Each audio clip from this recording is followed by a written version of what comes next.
Okay, we're gonna begin now. I want to thank you for attending. This is the Senior Freethinkers of Utah. This would be our August monthly meeting. For those of you who are unfamiliar with our group, we are a group of seniors that strive to form opinions on the basis of facts and evidence, and whether they be about religion, politics, or any other cultural event.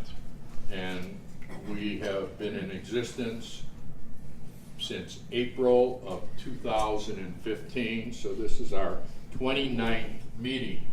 If there are any of you here who are not on the roster, who would like to be kept informed of our programs, please give me your name and email address before you leave, and I'll see that you get the information that we share to discuss our activities.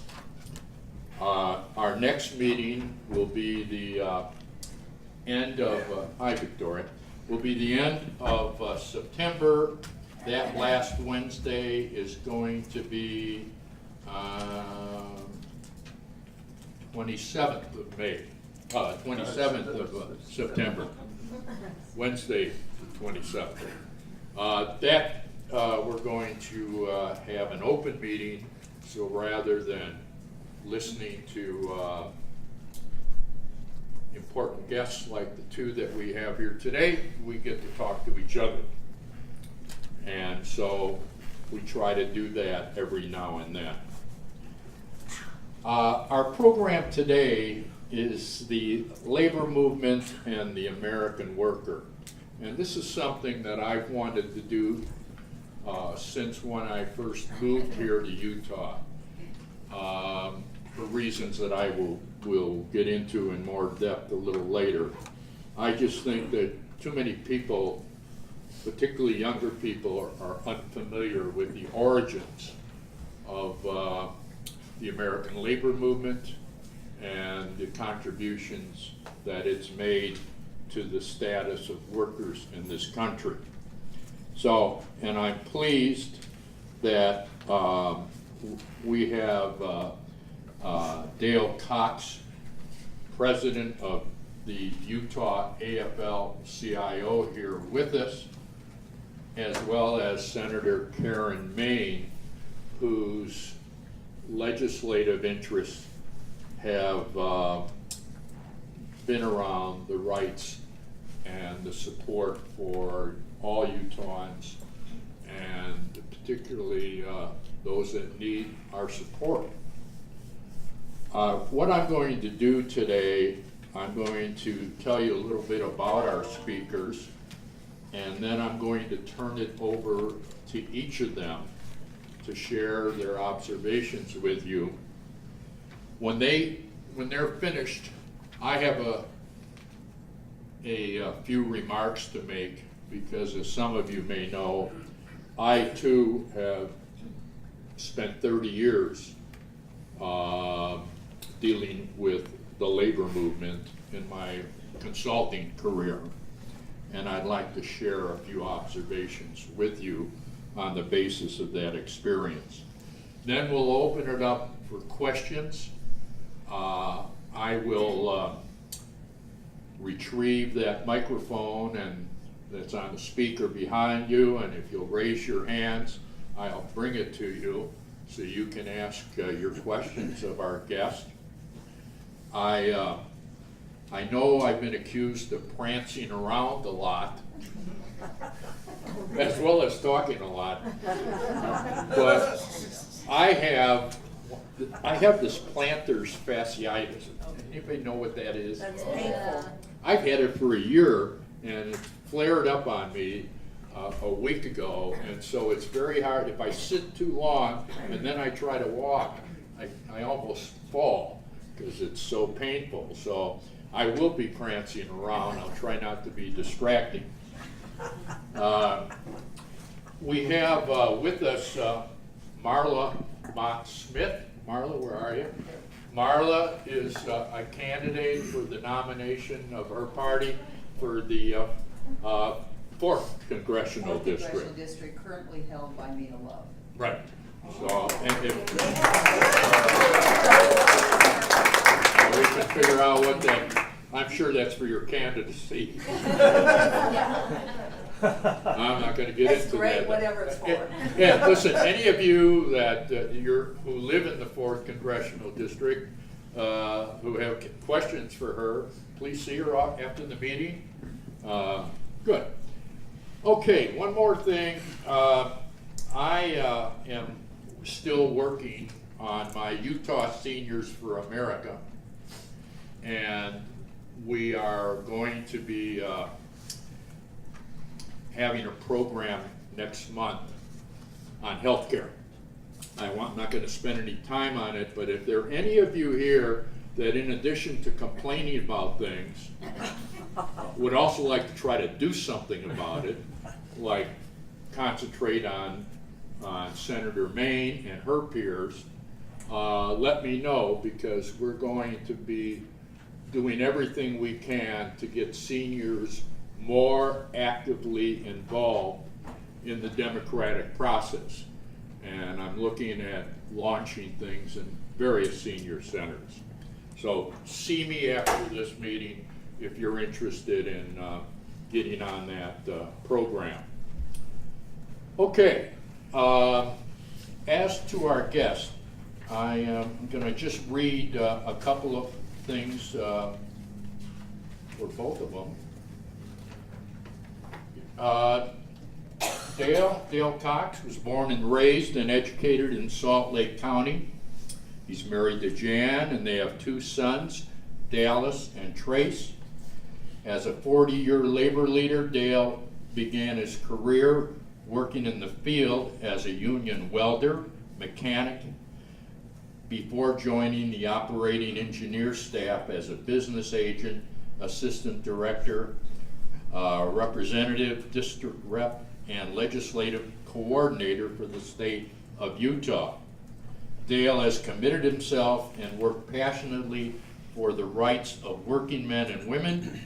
In 2012, Dale began his presidency with the Utah AFL-CIO, with already thousands of hours of experience with the Utah State Legislature, reaching across the aisles to ensure that the rights of Utah working families will be heard. Dale? And Senator Mayne, I'm going to mention her background as well. Senator Mayne serves as Minority Whip in the Utah Senate. She serves Kearns, Taylorsville, and West Valley City. The senator sits on many community committees, including United Way, Rocky Mountain Center for Occupational and Environmental Health Workers, Compensation Fund, Prison Development Commission, Salt Lake City Airport Board, and is a true activist for her community. There's more on both of their resumes. I hope they don't mind that we didn't go through the boards, etc. Okay, Karen, you want to take the podium first and share your observations about Labor Day and the American worker? Senator Mayne.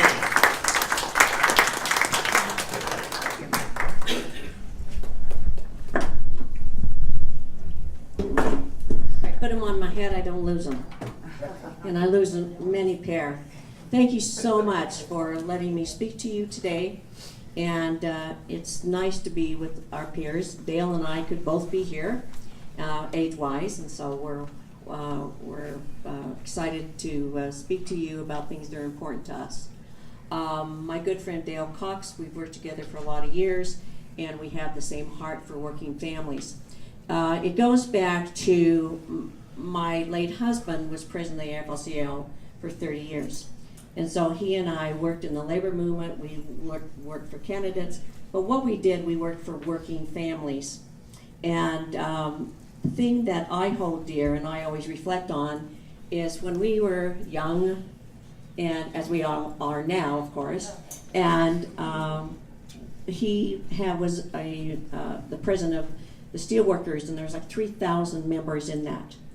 and we were way young. He was like 24, and he had to bury workers, and this really touched me. I remember, I don't know if you know about Kennecott, but you know, if you look on the mountain, there's the levels, and then the young men would drive the trucks over and dump in the berm. Well, it's obviously much safer now, but they die. And I remembered that we had to go to the homes of these young families, or the moms, and give them a Bible because they had died. And since then, that's always been branded in my heart. And the years that have gone by working in that environment, working for the betterment of working families, that has held true and given me direction. As life changes, I became a senator, and like I say, West Valley, Kearns, and Taylorsville. I was raised in Kearns, and I've had one home, and I live in West Valley. So I'm pretty rooted with middle class working families. And I have brought that to the legislature. When I was elected, right off the bat, I work for working families, I take care of middle class people, I work for the betterment of families. That's how I went in. Trust me, you can be productive running good legislation to protect workers and to protect families. Last year, out of all the Democrats and Republicans, I passed more legislation except one Republican. That's not authored, that's passed legislation. And every year I pass legislation that is for the betterment of worker safety, to make sure that families are protected. And it's bipartisan, they pass it. If you have good legislation, it passes. It goes on on party, doesn't go on party lines. So if you produce a good product that's going to help families, it comes to be. So we do work together, and there is that common core to take care of business and take care of Utahns. So whatever you hear, it doesn't work so much. We do work together.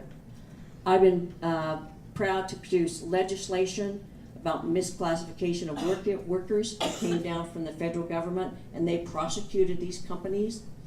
These companies were saying that their workers were owners. And so what they did was cheat them. You don't need workers' compensation, you don't need insurance, you don't need anything because you're an owner. And for the privilege of being an owner, you give us $200 a month because you're an owner. This, with the help of my good friend Dale, we fought this. It's just about the most despicable piece of poop I've ever been involved with. And it was terrible. But I'll tell you, we beat them. We beat them because good companies came to play. The AFL-CIO, all those worker groups came to help us. And the federal government came down and said, you can't do this.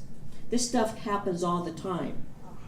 They're hiring, they're called money changers.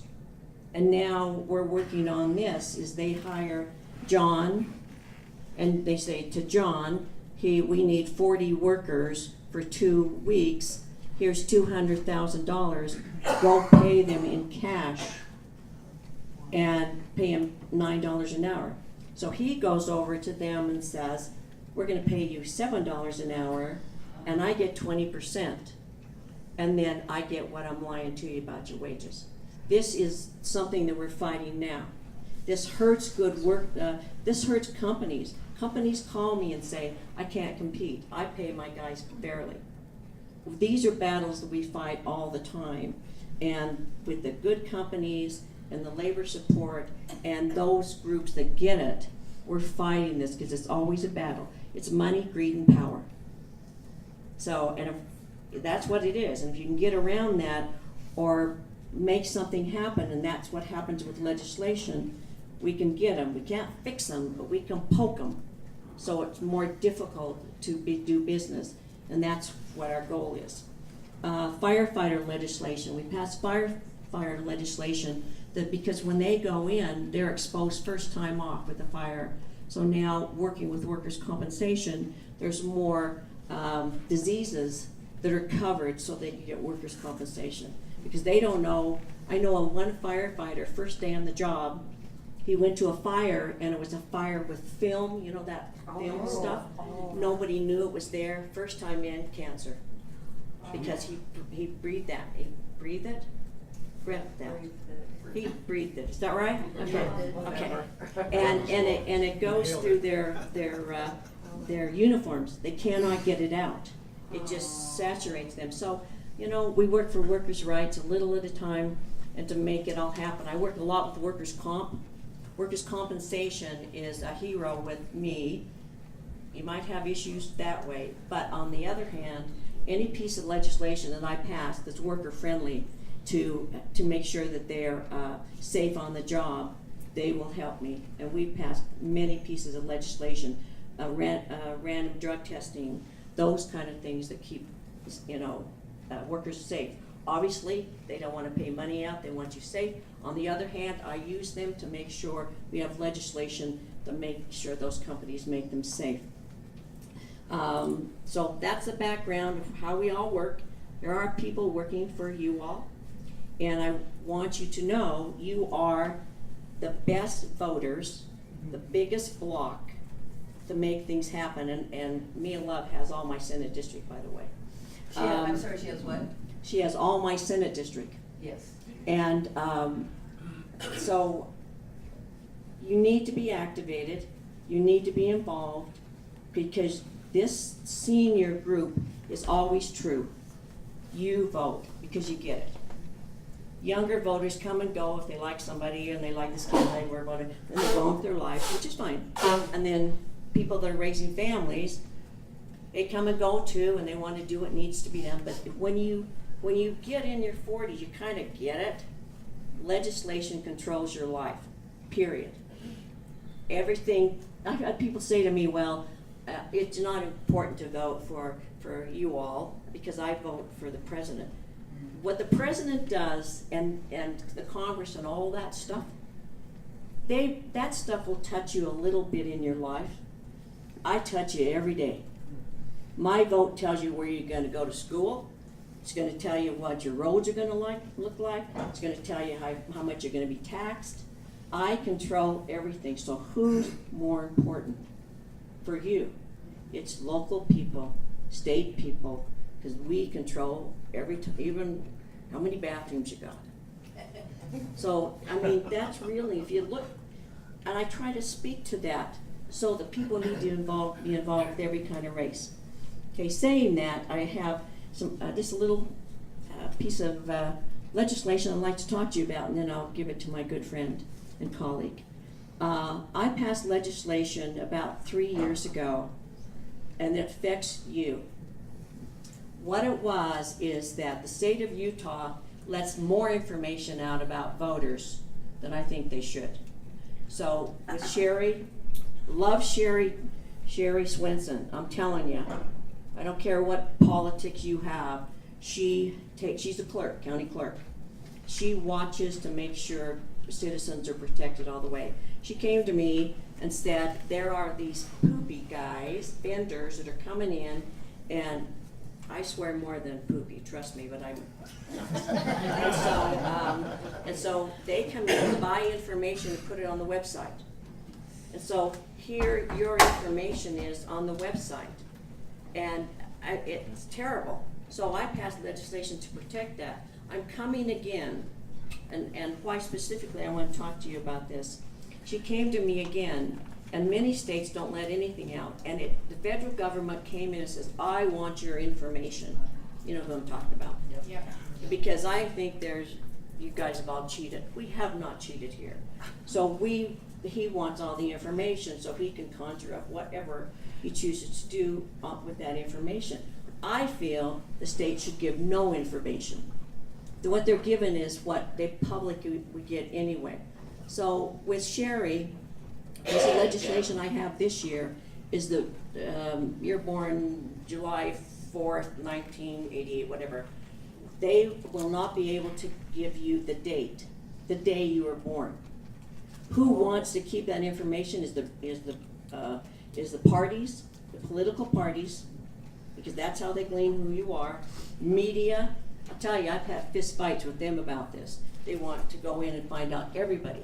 or whatever, who your sister is, or all that stuff. And so those are the two biggest enemies, loving and friendly, to do this. But the legislation said we're going to take the day out. So July 88. They don't know the day. She says that really hones in for, they can't get the information that's so personal to you. You even got Social Security numbers hanging out there.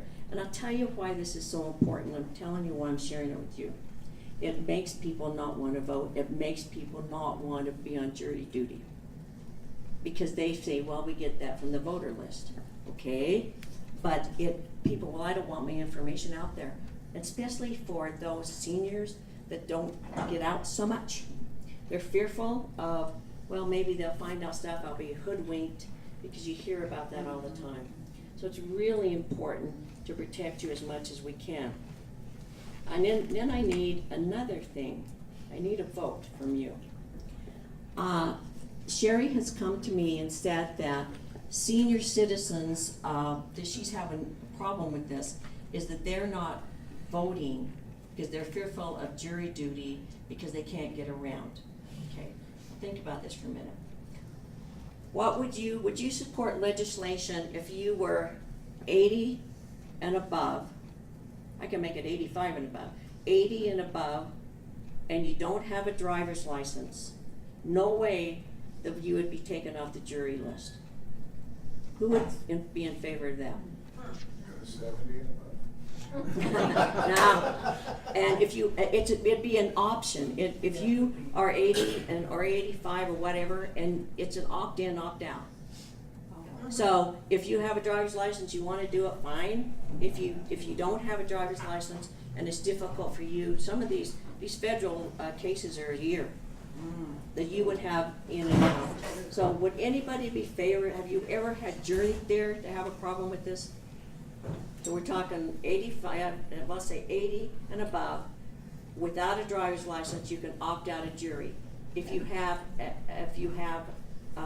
driver's license, you can stay. It's all option. Would I be in favor? Is that what you're asking? Yeah.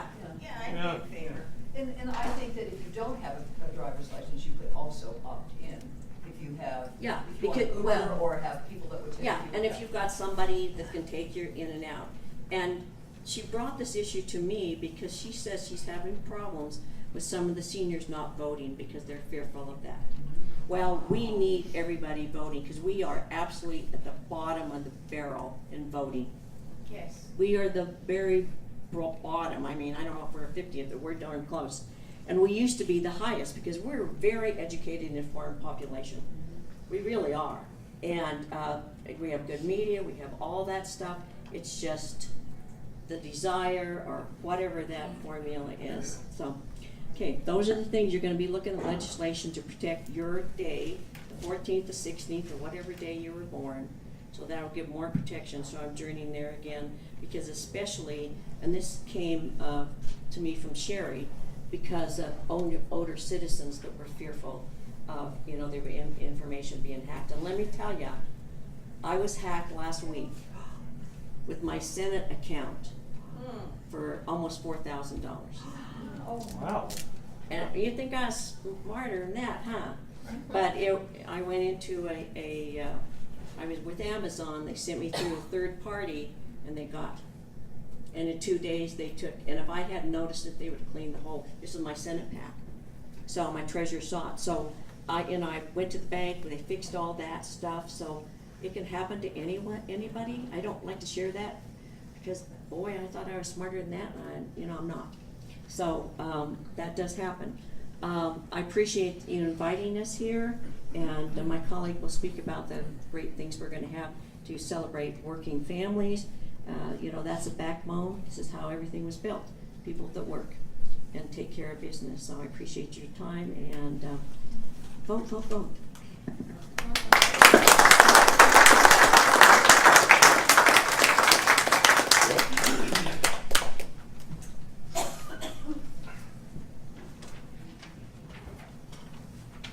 Can everybody hear me, or should I use the microphone?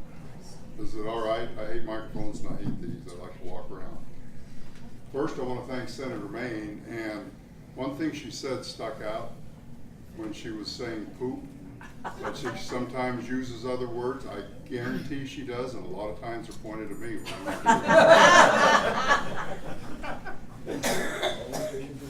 Only because I deserve it, yeah. And once that language pops out, I straighten right up. I look at it in a different venue.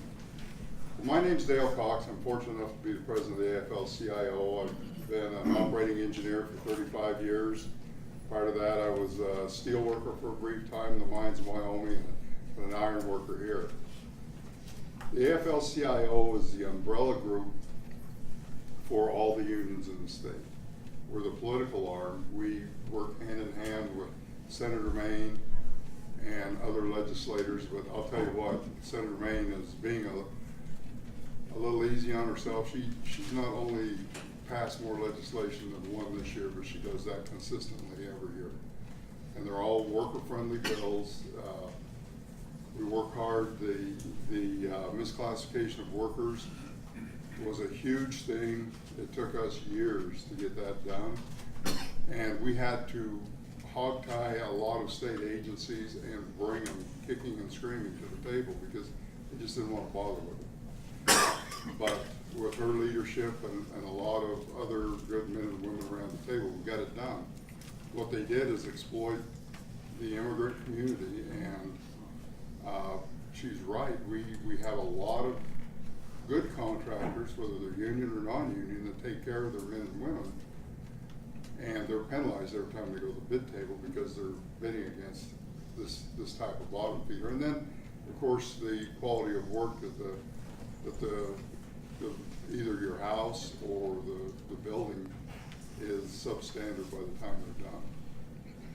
So with that, I just want to give kudos to Senator Mayne because she never stops. She works 20 hours a day, 365 days a year for working men and women. And I'll tell you, I wish we had a bunch more like her. How boring I am. Until you get fired up. Okay, Labor Day. Labor Day is on Monday. We're going to have a huge picnic gathering out at Magna Park. I'd like to have you all come. There are unions, there are non-union. It's a celebration of working men and women. You don't have to be in organized labor to go out there and celebrate. There'll be food, there'll be games for the kids. One of the biggest car shows in the state, if not the biggest car show in the state's out there. We do this every year. We get 10, 12,000 people by the end of the day. They just come out, and it's a celebration of working men and women and their contributions to this country and to the economy of this country. I did a radio interview yesterday about Labor Day, and you know, I touched a little bit on the fact that working men and women are being less and less appreciated because the wages are stagnant. This is one of the busiest times in our economy we've seen in years, yet wages aren't rising. Usually when there's a shortage of workers, the compensation goes up so they can draw the best. Well, it hasn't happened this time. And if you look on the other side of the ledger, we're getting more and more and more, not millionaires, but billionaires. Some of them are billionaires 40, 50, 60 times over. Well, there's only so much cash in the bowl, so for them to make that much money, that's coming from someplace, and it's coming on the backs of the men and women that produce that product for them. And more, especially the younger generation, as Senator Mayne said, I don't know the history of labor. Well, unions have had their time. Well, unions are on the downturn in Utah, I'm glad to say. Last year, the AFL-CIO, in 15 to 16, we picked up 1,500 members. So we're on the upswing here, but nationally, it's a fight constantly.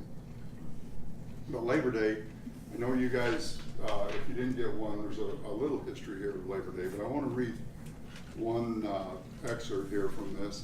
It says, Labor Day became a national holiday in response to the Pullman strike, which began in May 1894. The Wildcat strike came in reaction to the abuses of the industrialist George Pullman Now, I read, and I don't think it's in here, George Pullman was very wealthy. In today's dollars, he was about $35 billion in his bank account. So he was a very wealthy man who housed his workers and company in a company town. He intended it to be a utopia community. Workers lived in company-owned housing, paying rent. They were not allowed to buy their homes.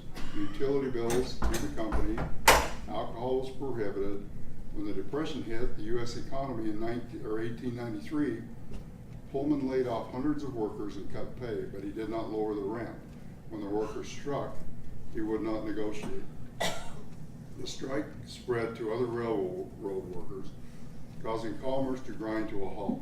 President Grover Cleveland obtained a court injunction to stop the strike, based in part that the fact that the railroads carried the mail.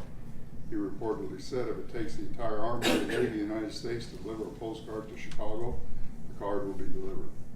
The order was ignored. Federal troops were dispatched to break the strike. 30 workers died in subsequent clashes and 57 were injured. Between the National Guard and the Pinkertons, they shot and killed 30 workers. They shot and wounded 57 others. The establishment of Labor Day did not put a stop to the conflicts between workers and bosses.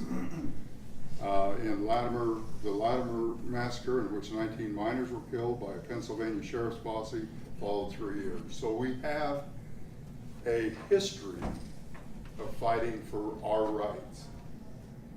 Employers, and I'm not going to say all employers are that way. There are good employers that take care of the people.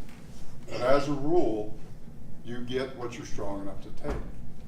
We have collective bargaining agreements in unions. And what those are, unions are really misunderstood. But, we've had our day as well where we've had some knotheads. But we have a collective bargaining agreement. That collective bargaining agreement spells out what the men and women that work for this company will do and what the company will do. You sit down at the table, as you well know, and negotiate these agreements. And then they're signed on the bottom. Both sides can work under these.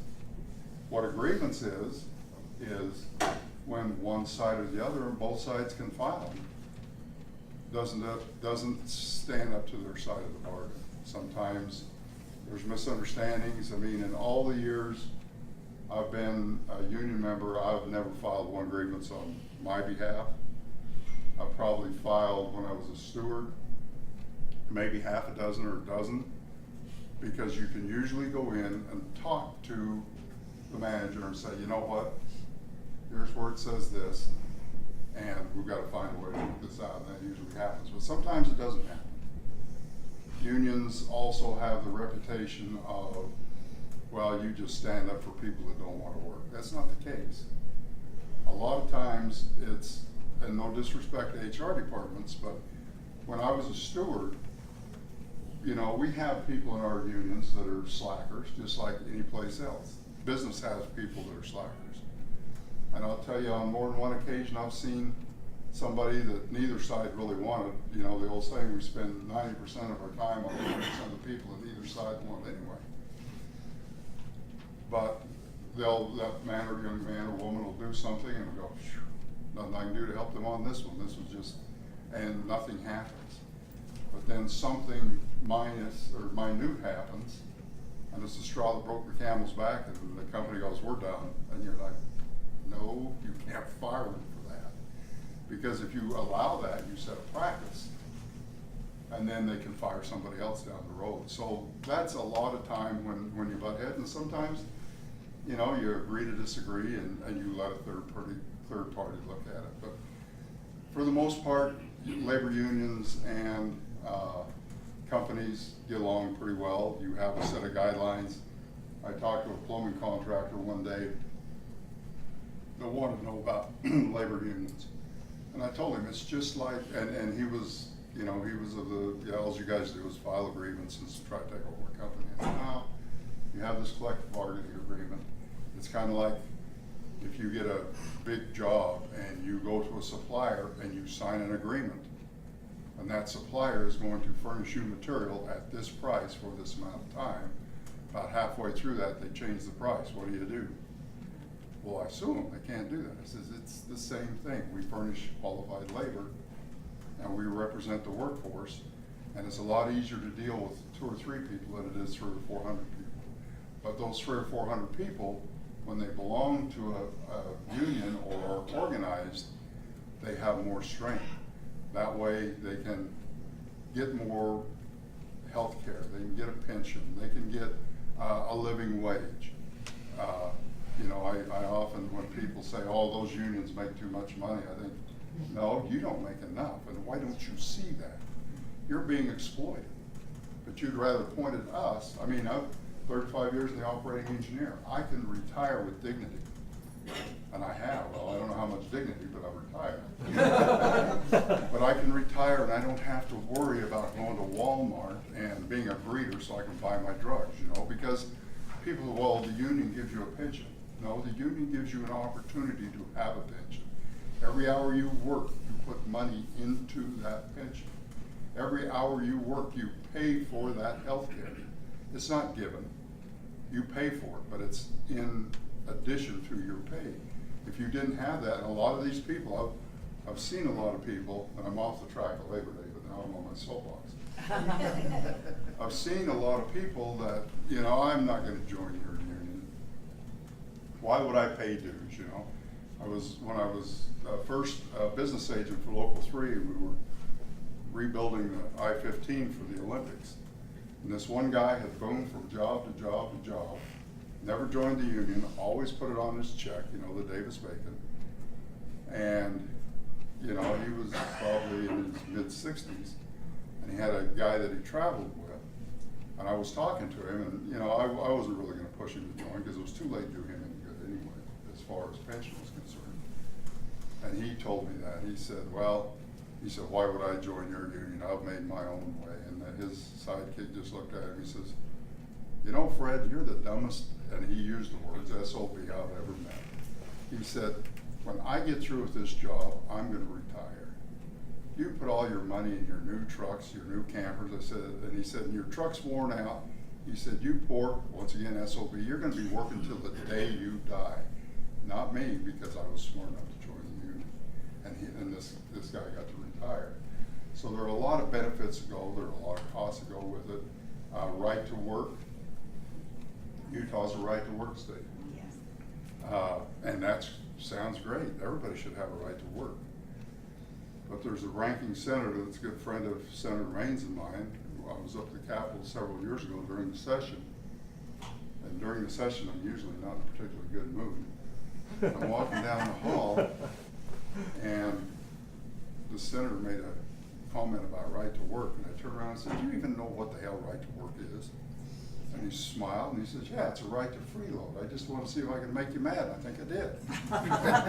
And that's exactly what it is. It's a right to freeload.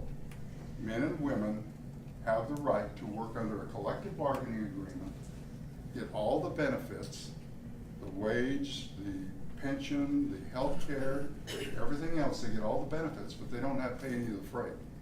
So they don't even pay for the administration of their health care. They don't even pay for the administration of their pension. They don't pay for the administration of the office. They don't pay for the men and women that negotiate that agreement for them. They just reap the benefits. And that's what right to work is, in a nutshell. It allows people to work. I've talked to people, you know, and once in a while you'll find somebody that's had a real bad experience with the labor union. And I think, yeah, well, you know what? I've got to change your mind by showing things are different here. But the ones that drive me nuts are the ones that, why should I join your union? I get everything for free anyway. You know, those are the ones that, if it wasn't illegal, I'd back in. When I was younger, now I can't even do that. But that is what right to work is, and it's very important that people understand that. Labor Day is a celebration of working men and women, and the AFL and labor unions in general, whether you're a member or not, represent middle-class working men and women, because if the union gets a raise, the non-union usually gets a raise as well. They don't get it the same, but they bring it up a little bit to make sure they don't lose their key people to a union contract. So it doesn't matter if you belong to a labor union or not. Labor unions are what keep you afloat, help you make your house payment. A lot of people don't realize that. They think they, you know, well, my employer will do this for me. Yeah, as a rule they won't. There are some that do, but you know, they're all looking at the bottom line. And labor costs are part of that bottom line. So if they can cut here, they can, you know, show a better report to their stockholders. And with that, I think we'll probably go to questions, but I appreciate the opportunity to come out and speak as well. I love doing this, especially if I do it with Senator Mayne, because she's on the Hill is our voice, and I really appreciate that. Thanks, Jeff. Before we open it up, it's very important to me to say a few things. I'm 75 years old, and all of my working life, I was involved in people at work. When I graduated from school, I specialized in the business school in labor economics. I went to work for a large manufacturer of business forms and paper and printing equipment. When I did that, wholesale discrimination against blacks and women. They made me the affirmative action officer, and when I told them the next 4 plants they built, they should go on the south side of Chicago, in Detroit, and in Cleveland, they removed me from that position. I saw that, and I was a compensation consultant, which meant I was designing plans for executives to get more money. I worked for one of the big CPA firms in their consulting division. I got bored with that, and in 1973, I joined a couple of fellas at the time to do labor relations consulting. The fella that hired me, the way he did labor consulting in the 40s was to deliver furniture and appliances from Sears to the Teamsters, and that was consulting. It was a quid pro quo. We won't going to unionize your drivers, and you'll get a refrigerator. That's what the industry was. In my role, I was hired by companies. I'm going to read this so I don't babble anymore like I was just doing. In that role, I was hired by companies, hospitals, and other organizations to take care of their union, labor, and employee relations challenges. If a union was knocking at the door, I was responsible for turning employees against it. If they wanted to make sure they could remain non-union, I was hired to correct any issues that made them vulnerable. If they had a union, I might be asked to sell the employer's position during negotiations.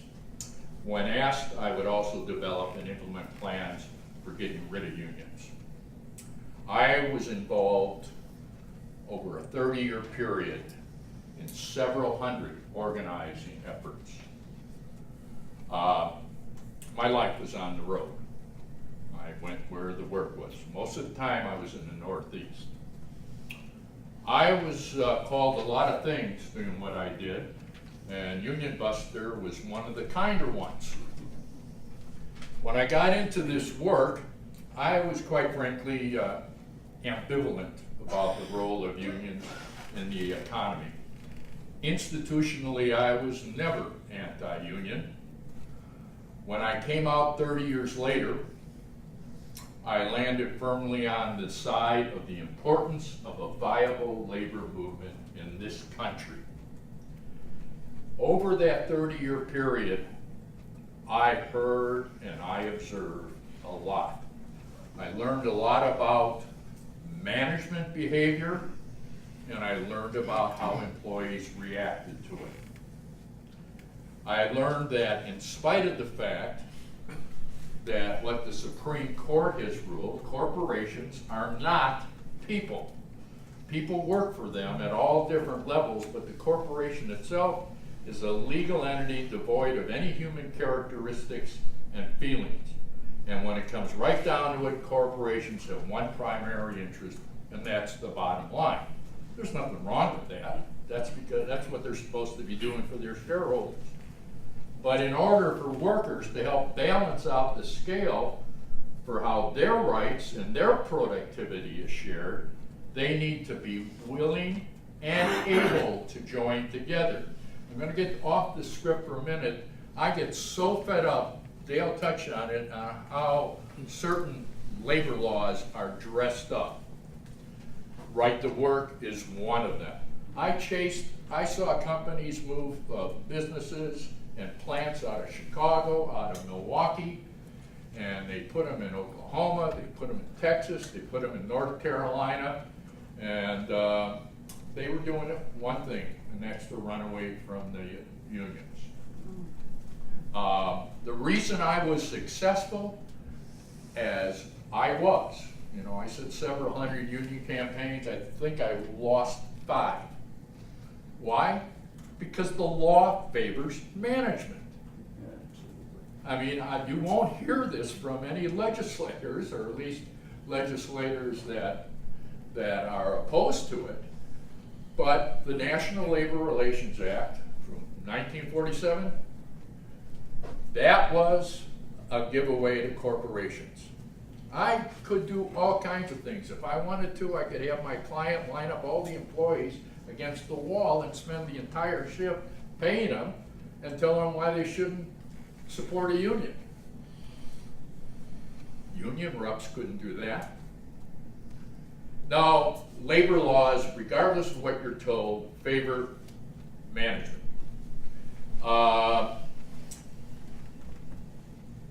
Not all, but for many organizations, the only way management will listen and do the right thing is if they're confronted with a force that is greater than the appeals of individual employees. When faced with the unity of a collective bargaining relationship or even the threat of a viable union movement, many organizations will address concerns and more fairly recognize employee productivity and contributions. I saw it back in the 70s. The steel workers would sign a master agreement, and I saw companies that I was working with in the Chicago area, non-union companies, making their adjustments to bring them in line with the contracts that were being negotiated. I got into hospital work out in Boston and Massachusetts, and I saw all of a sudden a contract would be signed for a group of nurses in one hospital, in a major hospital in Massachusetts, and all the other hospitals would adjust their compensation scale. That was the spillover effect. And of course, as they raised their pay to conform with the union agreements, then there was more money put into circulation, which benefited the economy. Today, our economic base is eroding and the middle class is undermined because of automation and globalization. In the workplace and over the course of my career, I watched as management values and employee relations deteriorated. When I first got into this business, if you were a vice president of manufacturing or a vice president of operations, most of the time you came up through those ranks. You might got a little college along the way, but you knew what was going on. And you had a certain amount of common sense. All of a sudden, I saw companies taking guys right out of college, and I'm saying guys intentionally because that's generally who got picked. They didn't know anything. Or they took it from the finance side of the business. Then all hell broke loose. And I saw that going on in manufacturing, I saw it going on in healthcare. And also, quite frankly, you made a reference to human resources.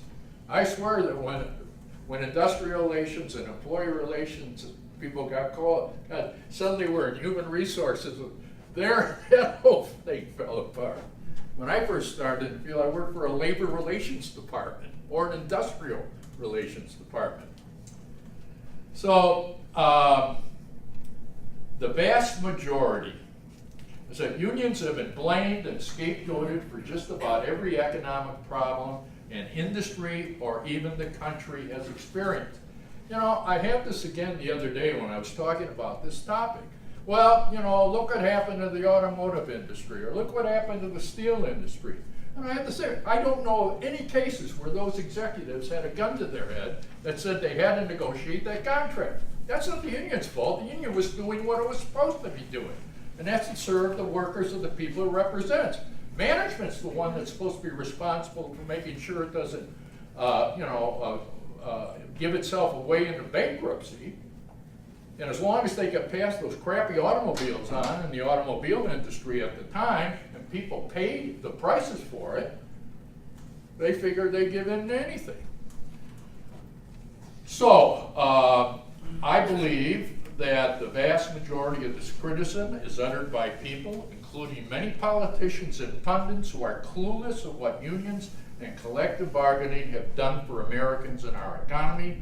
Laws, like so-called right-to-work laws, are nothing but initiatives to weaken organized labor and therefore its ability to do its job. There's a movement in Washington right now, Dale would know more about this, to come up with a federal right-to-work law. When I was in college, I had a professor he served on the War Labor Board during World War II, and he was a big fan of labor. And I challenged him when he got into a discussion of right-to-work laws. And I started parroting things that I picked up, and he nailed me to the wall. And he became very close to me, but he set me straight and touched on some of the things that Dale mentioned when he got into that. Finally, from its beginning in the 19th century, the labor movement has continued to play a key role in creating justice on the job and fairness in conditions of employment. As the country struggled through the Great Depression and united through the war years, unions and collective bargaining were there to negotiate the employment terms that spilled over to many workers and played a key role in the development of a large and prosperous middle class. That's how the holiday began, and that's how it evolved. It should serve as a reminder why we must never dismiss the importance of collective action and a healthy labor movement, not only for both union and non-union workers, but for our country's overall economic well-being. That's it. Okay. Let me go over here, Jeanette. Mike? Thanks. Yeah, real quick, Dale, what percentage of workers in Utah are members? And if it's a small percentage, how do you have any cards at the table? It's about 4%, 5% in the state of Utah are unionized. We represent, with retirees, around 40,000 people. The way we're effective is a lot of people think we're hooked at the hip with the Democratic Party, and we do a lot with the Democratic Party, but my motto is it's not your party, it's your agenda. We have a lot of Republicans that are labor friendly. We have a lot of Democrats that are labor friendly, and that's how we work. Our collective bargaining agreements take care of the men and women that are covered by them. We use those as examples. We have, and that's something I failed to mention, we have training sites, apprenticeship sites. Now, I don't know if anybody here is looking for a second career, but you might have kids or grandkids that might, so take one of these. These are great. Go ahead. Just a follow-up question. How does 96% of the workers able to free ride on your efforts? Well, it's getting harder and harder. That's why you see the compensation going down and down and down, is because there aren't enough to push it back up. I mean, our men and women are still getting raises, and it has a ripple effect. But you have 96% of the people of this state that are in a collective bargaining agreement or situation. And, you know, people, I hear it all, well, unions have had their day. Well, since unions have had their day, and I don't know, sometimes I get so frustrated because it's like talking to the wall.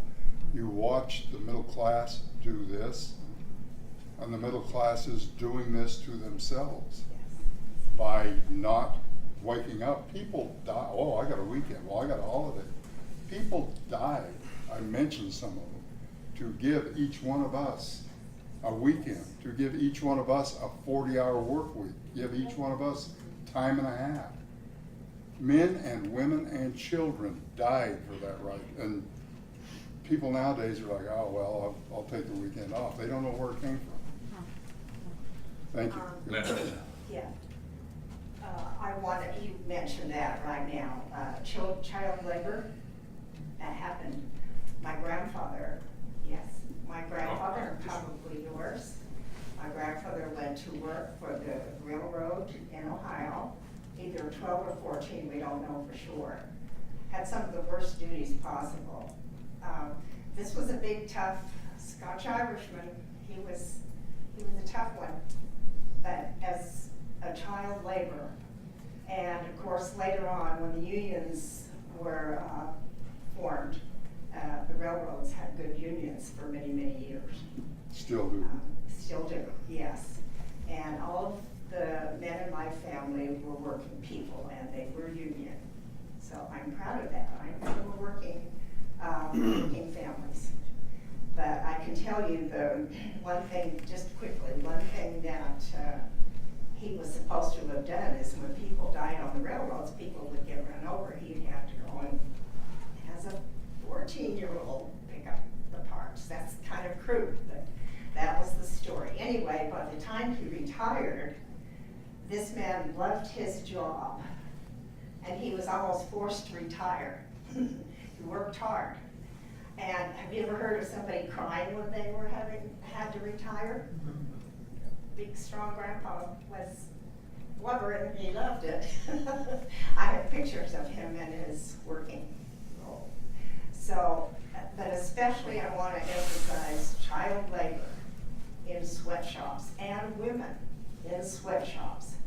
And he's right, people died to get these rights for us, whether you union or not. And I never joined a union, of course. I had to work under other crappy circumstances here. Anyway, that's all, and thank you. I tell people, go watch Les Miserables, because that's right where we're headed. That's right where we're headed, right back there. Yeah, speak of the polygamous. Joni? That's what she's interested in. That we have that now. Were you talking about the polygamous plan? I was. Okay. I'm Joni Bycroft. I am proud of my union husband, Joe, sitting right up here. So am I. When I met Joe, I was anti-union, and let me tell you, he schooled me. And now, listening to Dale talk about a population of only 4% in this state in union labor, that's really distressing. I was excited to see the stack of cards on this front table that lists the apprenticeships and the jobs available in the union labor market. And yeah, all right. And I want to tell you something else that I think might be connected to these labor jobs, these union jobs. My neighbor, Joe, has been nagging the hell out of him to get a job with the electric. Is it the electrical union? We're talking about Griffin. IBEW. The IBEW. Griffin, my darling little Griffin, was locked down, got involved. He was a naughty boy in high school, and got involved with some drug issues. Well, in the labor unions, you cannot be involved in drug issues. So he has worked his way out of that problem. He's getting his driver's license, and at 19, he's hell bent on getting one of these apprenticeships because they're high paying, they have benefits, there's a future. I think that not only building our middle class, but straightening out our country and these health issues is something that we can count on our unions to do for us, to help us with. Next. Let me talk real quick about what Senator Mayne had to say. Another misclassification of workers, there's a huge problem with the polygamists. Because grandpa owns the company, and they've got people from 8 years old to 70 working. All the money goes to grandpa. Grandpa gives them a little bit. Senator Mayne wanted judgment up at the University of Utah. They had a polygamist company up there. Hayes and Jack Daniels. Jack Daniels, yeah, how could we forget that? And she won back pay of, I think it was like 75 grand for a couple of them. But that's a huge problem too, because that's another way that legitimate contractors, that's why it's hard to get work in St. George and southern Utah, is because they've got a 14-year-old at night out on backhaul, you know. So you can't really do that. I'm sorry, go ahead. I have a question. Is it true that Walmart is not accepting employees when they are a member of the union? As a rule. Generally, is that true for many Yeah, of yeah. us? If that is true, they always say United States is the most democratic country in the world. That is absolutely undemocratic. I agree. It's individual decision to be a member of the trade union. I'm from Holland, and we have very good organizations in the Netherlands.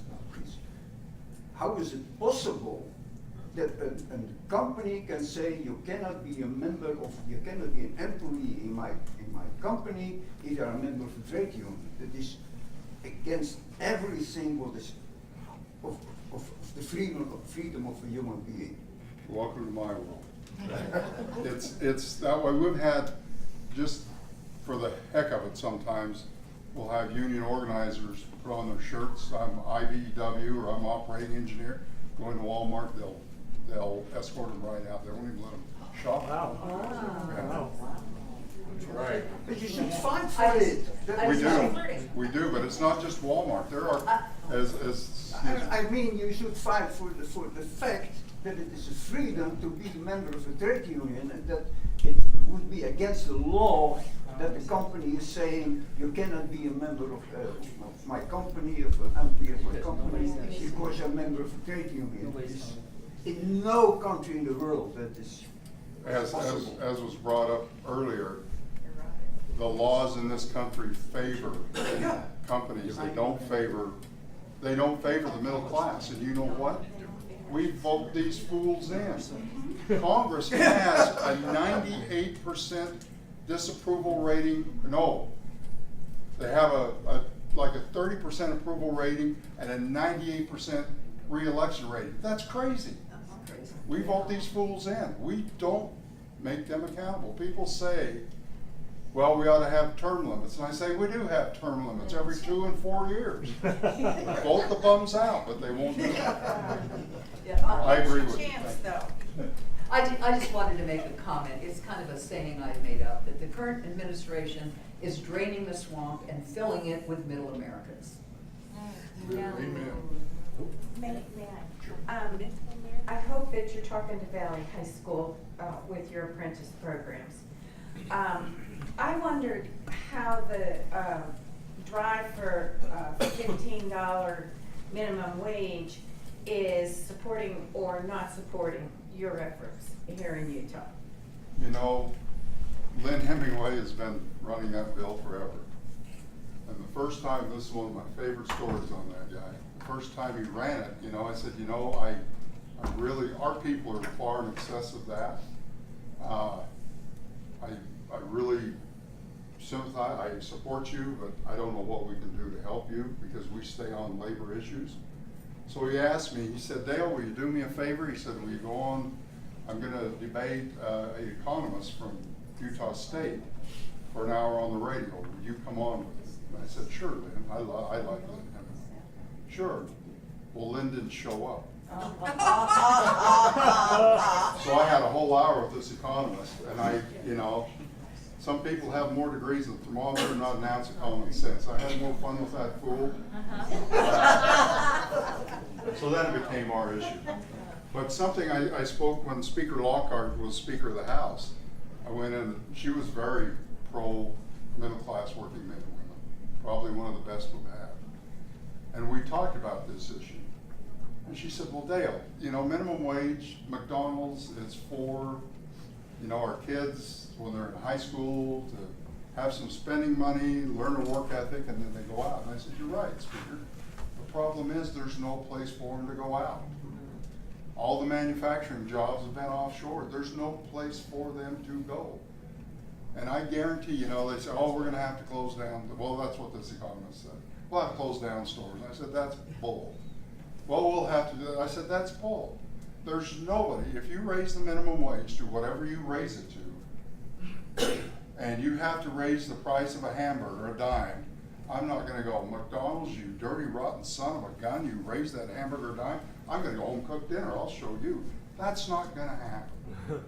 What do they do when the price of beef goes up? They raise the price. Yeah. What do they do when the price of produce goes up? They raise the price. Bread, they raise the price. Labor, oh God, we'll have to close the store. No, it's just smoke and mirrors. That's a good point. Subject.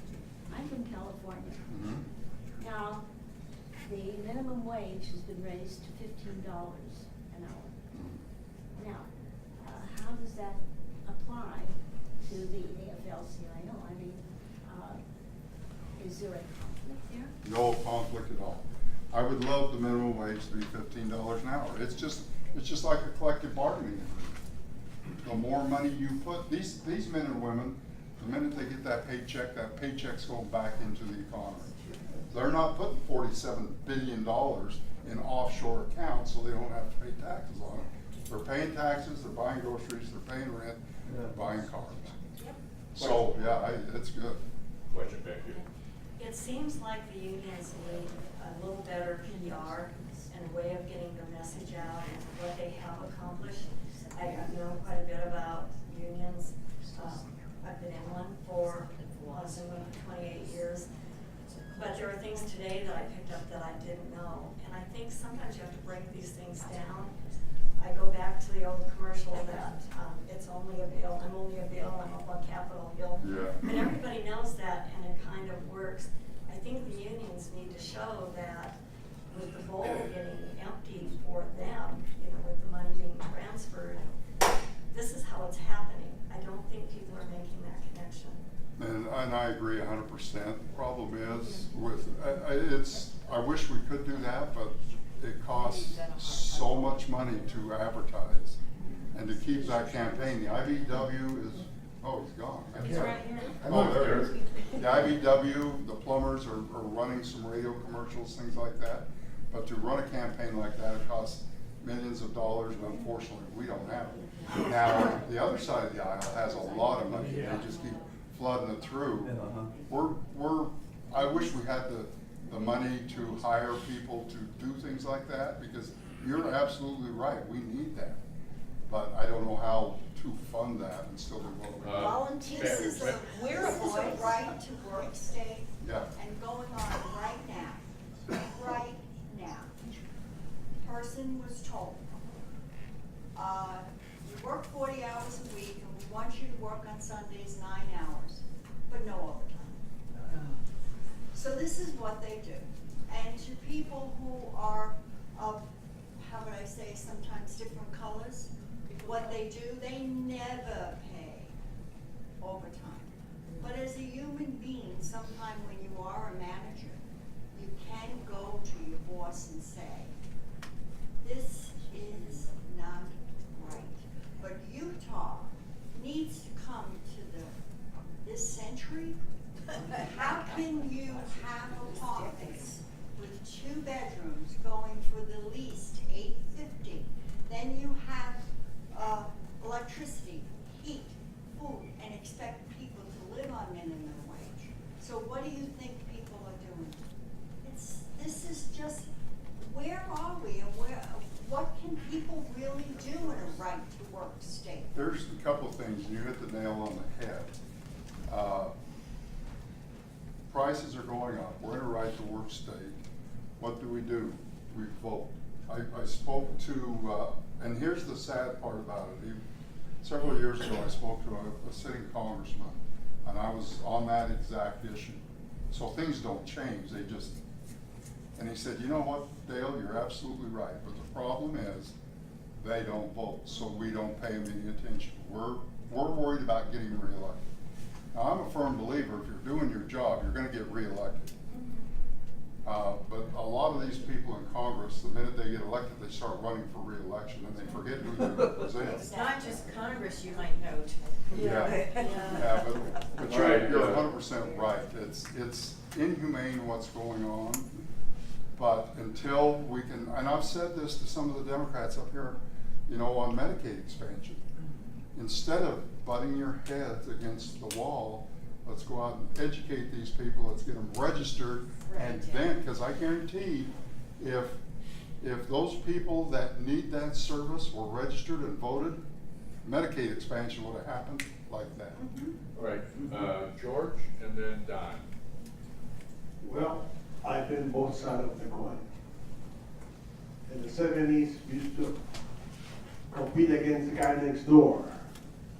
Today, competing against the world. Yep.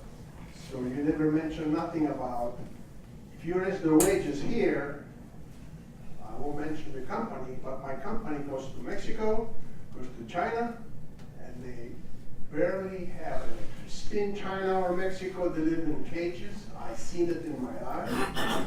So we are competing against countries that they're so poor that we cannot, or I don't know how AFL-CIO will raise the price here, then you're gonna lose jobs. I'm going to McDonald's all down here on the road, and nobody speaks English. And some of our kids do not want to work for $10 an hour, they want more. So where are we going from here with the union stuff? I've been both sides of the coin. You know, I remember years ago when I think it was Kathy Lee Gifford had her show, and somebody found out that her, she didn't know, but somebody found out her clothes were being made in a sweatshop in South America. It was a big deal, and she got rid of that line. People were proud. America's been dumbed down, and that's the problem. People do not care. That's why they shop at Walmart. I will not, and my wife sometimes gets a little excited.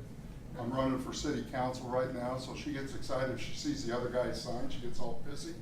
But other than that, she's pretty cool, but she'll go out and tackle somebody on the street if they got a Walmart sign. It's like my daughter. Yeah, so people just, I don't know, you know, sometimes I get so frustrated, and this is one of the points. I'm so tired of trying to save people that are too dumb to even know they're in trouble. I don't know what you need to do to blow that up. I'm Don Bridgeford, and I used to work for General Electric in Atlanta in the glass or light bulb industry. And I benefited from the labor unions that they negotiate a contract, and as an exempt employee, I would also benefit from the union's contract, whether it was pensioners, healthcare. But then General Electric decided, well, Congress decided we're going to go away from incandescent light bulbs, and all the glass, there's 9 glass plants employing thousands of people. They all went away. I worked as a technician for years, and the chemical analysis of the glass was no longer needed, and a lot of other jobs related to that industry disappeared.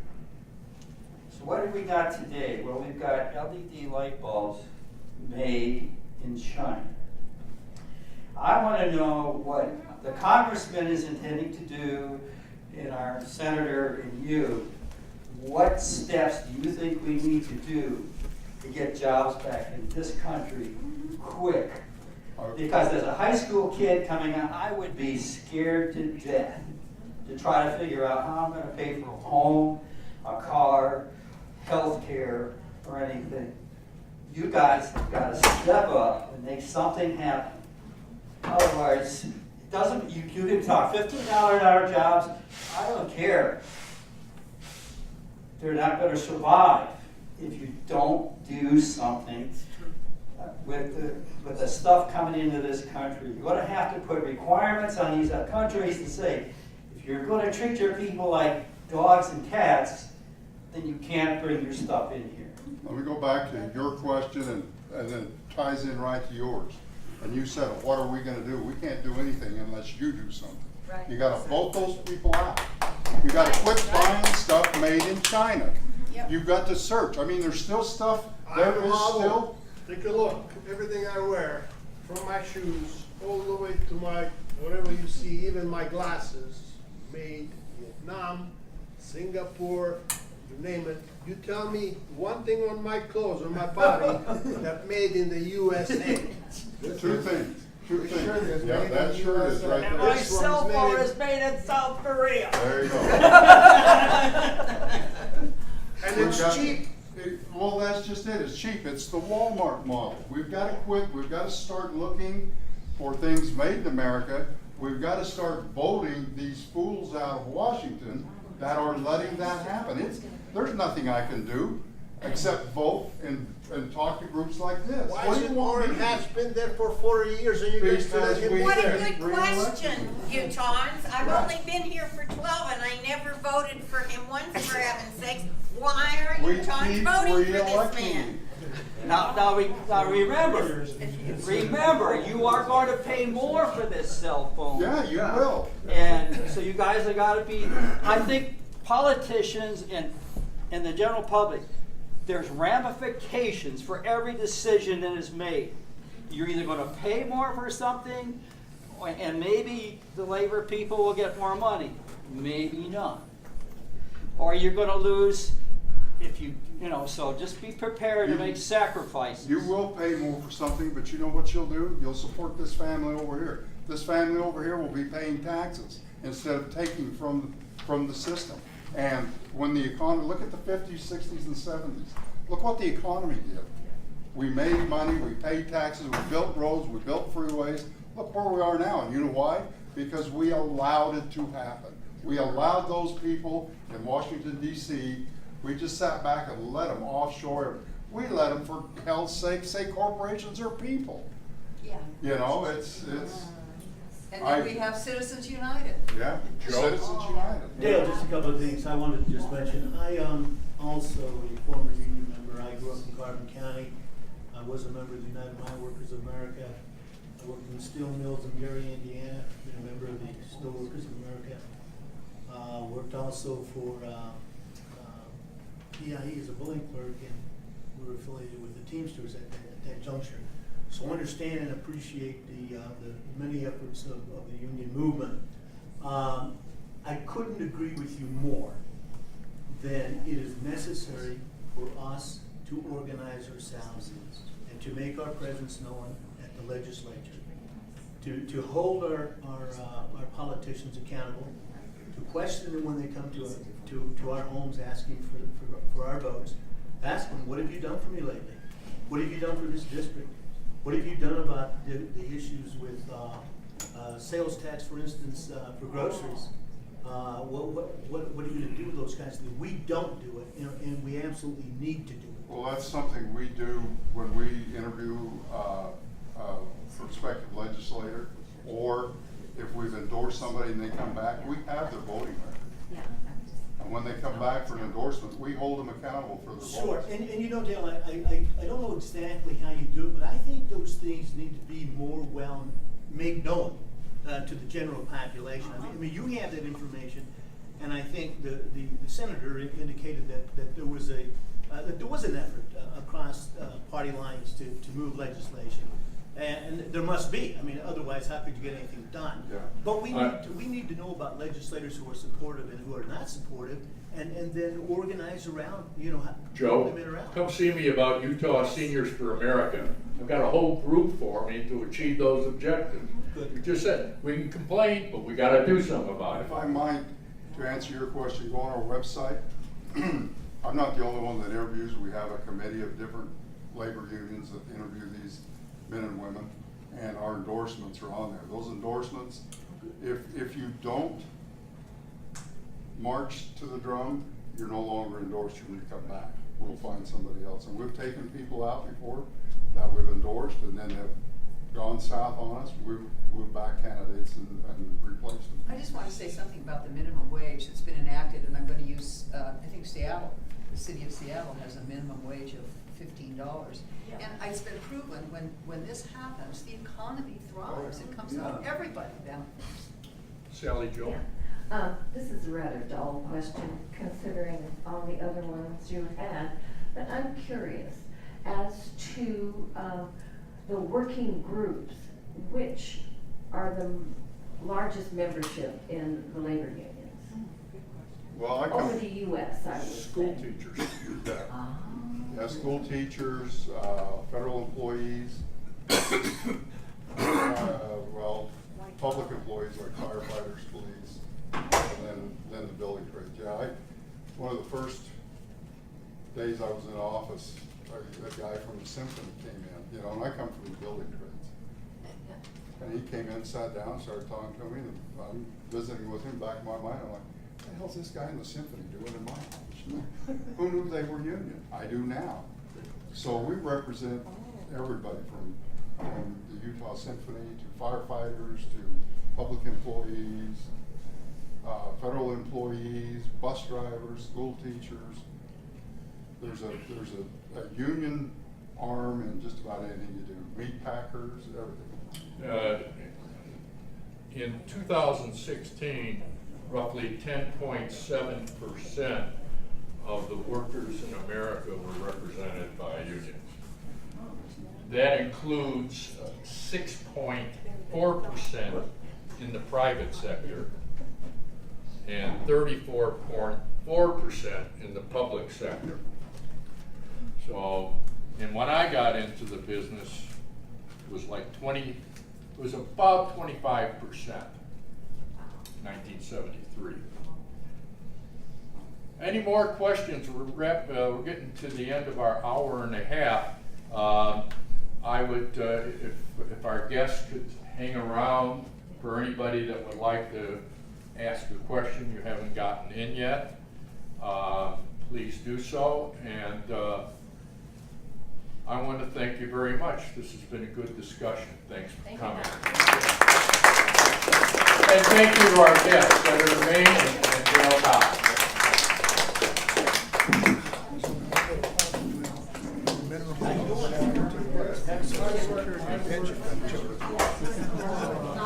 Tax property taxes and income taxes. Well, that's one of many issues. So it seems how you're ready to I'd like to